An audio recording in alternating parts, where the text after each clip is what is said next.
Despite being faced with a great flood, the world of Wind Waker has achieved quite the progress in technology compared to the Hyrule of Ocarina of Time. In this video, I want to explore the technology of the Great Sea and describe various examples. Regarding technology, the Society of the Great Sea, Hylians, Rito, Koroks, and Bokoblins specifically are surprisingly advanced, considering the state the world is in. However, we don't know exactly how long it has been since Hyrule was flooded.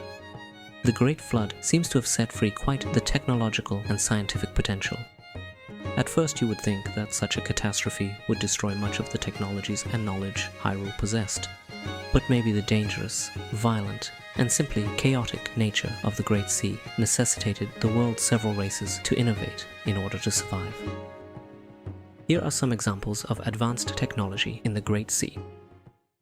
The first area I want to explore is the knowledge and manufacturing of optical lenses. Focusing or dispersing rays of light in a lens of glass to achieve a certain effect is certainly a complex technology not seen in Ocarina of Time. An example which immediately comes to mind are pictographs and photography, especially on Windfall Island. Lenzo runs a whole business based on photography and made a career out of his passion. His business even has clients as far as Forest Haven with the Nintendo Gallery. Lenzo shows that Picto-Boxes are a technology not only widespread, but also full of potential. Tingle was put in jail on Windfall Island for allegedly stealing a Picto-Box. Another technology using lenses are telescopes. Errol possesses a telescope and probably uses it a lot, and it is her most valuable item. We don't know where she got it from or where it was manufactured, but Windfall Island probably is a good place for telescopes to be created, with lenses already being used for Picto-Boxes there. Bokoblins use telescopes as well, showing that this technology too is widespread and very useful to the inhabitants of the Great Sea. While this technically is speculation, it's not too far-fetched to theorize that Tetra's pirates or their competitors use telescopes as well. In short, telescopes are necessary when surviving on the Great Sea outside of a populated island. A second area I want to discuss is the usage of heat to gain additional effects in nature. Not an entirely good name for this category of technology, but it's the only fitting one I could think of in general terms to summarize the following technologies.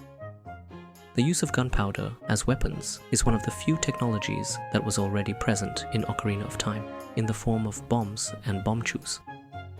However, it's improved in Wind Waker with the usage of cannons, allowing bombs to be used much more efficiently and at greater distance against objects or people.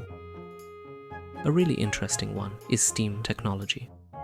Beetle's ship, I argue, uses a steam engine to move forward, as seen by the chimney and lack of sails. The areas at the side could move and propel the ship forward. Enemy warships could also use steam engines, since we see no sails on them either. A third area I find quite interesting are complex formulas of economy and physiology. The traveling merchant Beetle has an understanding of the economic concept of inflation. This shows that he understands the idea of constantly rising prices and how it affects customer behavior.